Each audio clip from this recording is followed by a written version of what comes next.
ವೀಕ್ಷಕರೇ ನಮಸ್ಕಾರ. ಕರ್ನಾಟಕ ರಾಜ್ಯದ ಎರಡನೇ ಅತಿ ದೊಡ್ಡ ನಗರ ಅಂತ ಹೇಳಿದ್ರೆ ಹುಬ್ಬಳ್ಳಿ ಧಾರವಾಡ ನಗರ.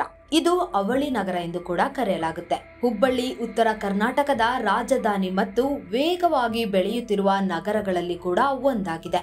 ಹುಬ್ಬಳ್ಳಿ ಧಾರವಾಡ ಅಂದ್ರೆ ಸಾಕು, ಸಾಮಾನ್ಯ ಜನ ಕರ್ನಾಟಕದವರಿಗೆ ಗೊತ್ತೇ ಇರುತ್ತೆ. ಯಾಕಂತ ಹೇಳಿದ್ರೆ ಹುಬ್ಬಳ್ಳಿ ಅಂದ್ರೆ ತುಂಬಾ ಹತ್ತಿರದ ಊರು. ಅದರಲ್ಲೂ ಕೂಡ ಹುಬ್ಬಳ್ಳಿಯಲ್ಲಿರುವಂಥ ಆ ಒಂದು ಬೆಳೆ ಇರ್ಬೋದು, ಅವರ ಒಂದು ಆರ್ಥಿಕ ಸ್ಥಿತಿ ಇರ್ಬೋದು, ಹುಬ್ಬಳ್ಳಿಯ ಅಭಿವೃದ್ಧಿಯನ್ನು ಕಂಡ್ರೆ ಯಾರಿಗೂ ಕೂಡ ಹುಬ್ಬಳ್ಳಿಗೆ ಒಂದು ಬಾರಿ ಹೋಗಿ ಬರಬೇಕು ಅನ್ಸುತ್ತೆ. ಹಾಗಿದ್ರೆ ಹುಬ್ಬಳ್ಳಿಯಲ್ಲಿರುವಂಥ ಆ ಆರ್ಥಿಕತೆ ಹೇಗಿದೆ? ಹುಬ್ಬಳ್ಳಿಯ ಜನರು ಸಾಮಾನ್ಯವಾಗಿ ಮಾಡುವಂತ ಕಸುಬು ಯಾವುದು? ಹುಬ್ಬಳ್ಳಿಯ ನಿಮಗೆ ತಿಳಿಯದೇ ಇರುವಂತ ಅನೇಕ ರಹಸ್ಯಗಳನ್ನ ಈ ವಿಡಿಯೋದಲ್ಲಿ ನಾನು ಹೇಳ್ತಾ ಹೋಗ್ತೀನಿ.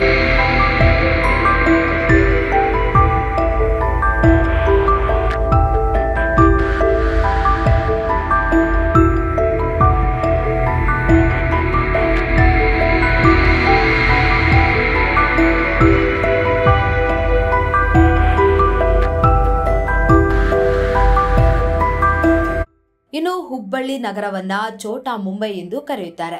ಇದು ವಾಣಿಜ್ಯಿಕವಾಗಿ ಪ್ರಬಲವಾಗಿದೆ.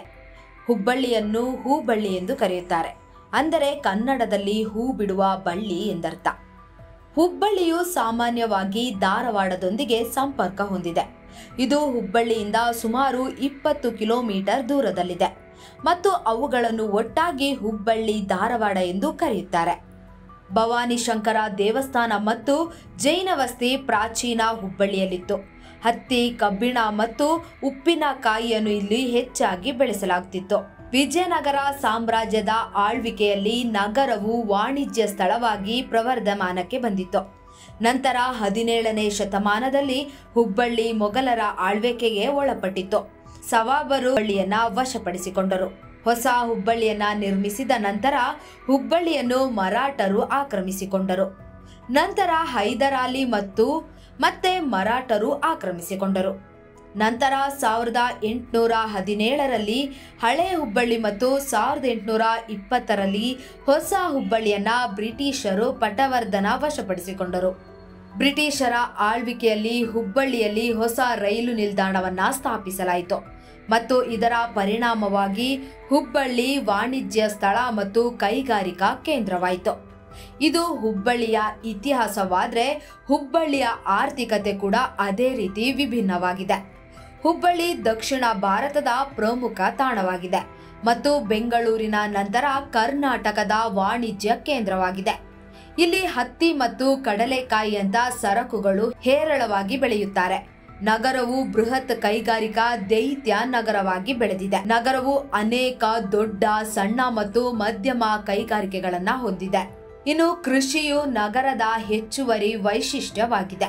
ಇದು ನಗರದ ಆರ್ಥಿಕತೆ ಮತ್ತು ಜೀವನ ಶೈಲಿಯನ್ನು ಹೆಚ್ಚಿಸಲು ಸಹಾಯ ಮಾಡುತ್ತದೆ. ಇಲ್ಲಿ ಹೆಚ್ಚಿನ ಕಂಪನಿಗಳು ಮತ್ತು ವ್ಯಾಪಾರ ಕೇಂದ್ರಗಳನ್ನು ತೆರೆಯುವುದರೊಂದಿಗೆ ನಗರವು ಪ್ರವಾಸಿಗರಿಗೆ ಮತ್ತು ಉದ್ಯಮಿಗಳಿಗೆ ಜನಪ್ರಿಯ ತಾಣಗಳಲ್ಲಿ ಒಂದಾಗಿ ಬೆಳೆಯುತ್ತಿದೆ.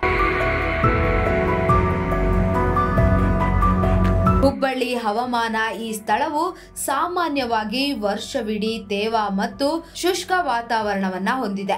ಇನ್ನು ಹುಬ್ಬಳ್ಳಿಯ ವಾತಾವರಣವನ್ನ ನೋಡೋದಾದ್ರೆ ಎಲ್ಲಾ ಪ್ರವಾಸಿಗರಿಗೂ ತುಂಬಾ ಹತ್ತಿರವಾಗುತ್ತೆ.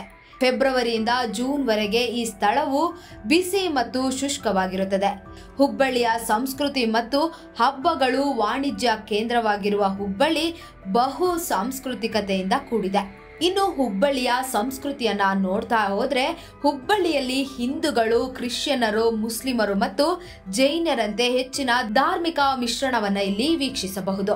ಆದ್ದರಿಂದ ನವರಾತ್ರಿ, ಕ್ರಿಸ್ಮಸ್, ಈದ್, ಹೋಳಿ ಇತ್ಯಾದಿ ಸೇರಿದಂತೆ ಅನೇಕ ಹಬ್ಬಗಳನ್ನ ಇಲ್ಲಿ ವ್ಯಾಪಕವಾಗಿ ಆಚರಿಸಲಾಗುತ್ತದೆ.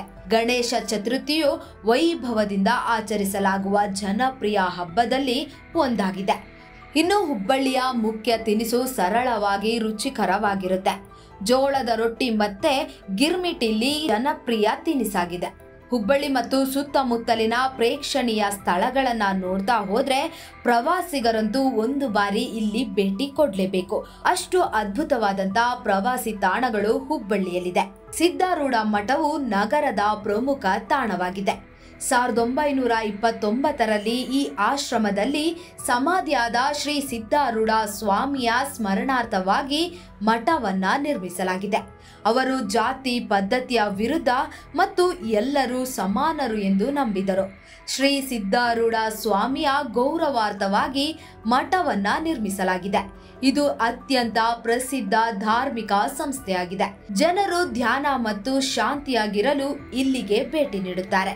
ಪ್ರತಿ ವರ್ಷವೂ ಹೆಚ್ಚಿನ ಸಂಖ್ಯೆಯಲ್ಲಿ ಜನರು ಇಲ್ಲಿ ಆಗಮಿಸುತ್ತಾರೆ. ಇನ್ನು ಮಠವು ಬೆಳಿಗ್ಗೆ 6 ಗಂಟೆಯಿಂದ ಸಂಜೆ 6ರವರೆಗೆ ಇಡೀ ದಿನ ತೆರೆದಿರುತ್ತೆ.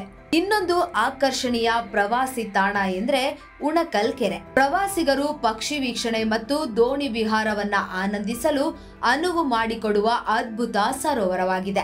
ಈ ಸರೋವರವು ಪ್ರವಾಸಿಗಳಿಗೆ ರಮಣೀಯ ಸ್ಥಳದಲ್ಲಿ ಬೋಟಿಂಗ್ ಅನುಭವವನ್ನ ಆನಂದಿಸಲು ಪರಿಪೂರ್ಣವಾಗಿದೆ. ಸರೋವರದ ಮಧ್ಯೆ ಸ್ವಾಮಿ ವಿವೇಕಾನಂದ ಪ್ರತಿಮೆ ಇದೆ. ನದಿಯ ದಡದಲ್ಲಿರುವ ವಾಚ್ ಟವರ್ಗಳಿಂದ ಗುರುತಿಸಬಹುದಾದ ಅನೇಕ ಪಕ್ಷಿಗಳು ಇಲ್ಲಿ ಕಾಣಬಹುದು. ಸರೋವರವು ದೊಡ್ಡದಾಗಿದೆ ಮತ್ತು ಯಾವಾಗಲೂ ನೀರು ಇರುತ್ತೆ. ಇದು ಕೌಟುಂಬಿಕ ಪಿಕ್ನಿಕ್ಗೆ ಸೂಕ್ತವಾದ ಸ್ಥಳವಾಗಿದೆ.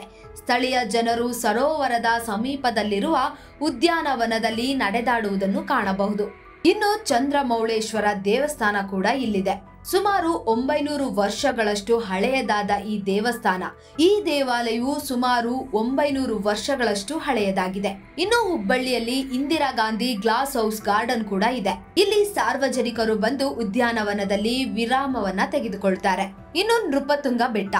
ಬೆಟ್ಟವು ಪಾದಯಾತ್ರಿಗರ ಸ್ವರ್ಗವಾಗಿದೆ. ಸ್ಥಳೀಯರು ಮತ್ತು ಪ್ರವಾಸಿಗರು ಈ ಸ್ಥಳವನ್ನ ಆಕರ್ಷಕವಾಗಿ ಕಾಣುತ್ತಾರೆ. ಈ ಸ್ಥಳವು ಮೇಲಿನಿಂದ ಇಡೀ ನಗರದ ಪಕ್ಷಿ ನೋಟವನ್ನ ಒದಗಿಸುತ್ತದೆ.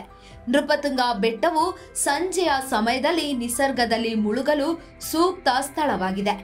ಇನ್ನು ಹುಬ್ಬಳ್ಳಿಗೆ ತಲುಪುವವರು ವಿಮಾನ ಮಾರ್ಗವಾಗಿ ಕೂಡ ತಲುಪಬಹುದು. ಇದಲ್ಲದೆ ರೈಲು ಮಾರ್ಗ ಕೂಡ ಸುಸಜ್ಜಿತವಾಗಿದೆ ಸಾರ್ವಜನಿಕರಿಗೆ.